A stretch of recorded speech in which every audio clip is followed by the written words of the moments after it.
There's a very interesting thing that happens when we begin to create a solo piece. Usually we start telling our stories by writing them down. And the minute we're writing them down, they start to become literary artifacts rather than oral artifacts. They're no longer just words we would say, but they're words that are organized with our sense of grammar and our sense of literary style. And they're kind of in a literary voice. Just recently, I was working with a client of mine on a show about the death of her father. And the writing she had created for this piece was pretty good. It was good writing. It was writing that you would publish and read in the New Yorker and think, this is an excellent story.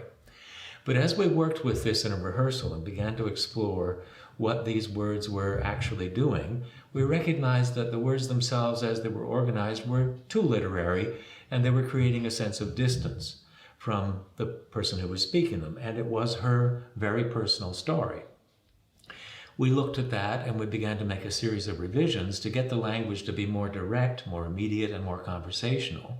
But even more importantly than that, we realized that once those words had been frozen as a literary artifact, they stopped having any warmth and energy of communication.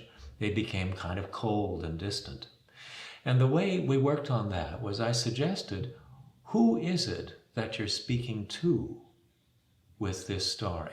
Who do you most need to hear the story? And once we had selected who this missing person was, the listener, the audience for the story, the expression of the words became extremely moving and powerful.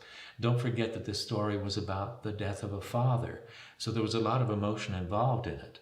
And as soon as I got the writer-performer to begin to focus on who she thought most needed to hear this story, she lit up energetically as a communicator, as an actor. She's a very skilled actor in this case.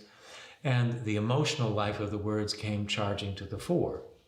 It was a very powerful lesson, reinforcing something that I've understood for a long time about creating solo work, which is that, like all scripts, these pieces are meant to be heard, they're meant to be shared. Even though there's just one person on stage talking, they are in fact actively communicating this to a listener, often not just a room full of listeners, but a particular person who they most want to share this story with.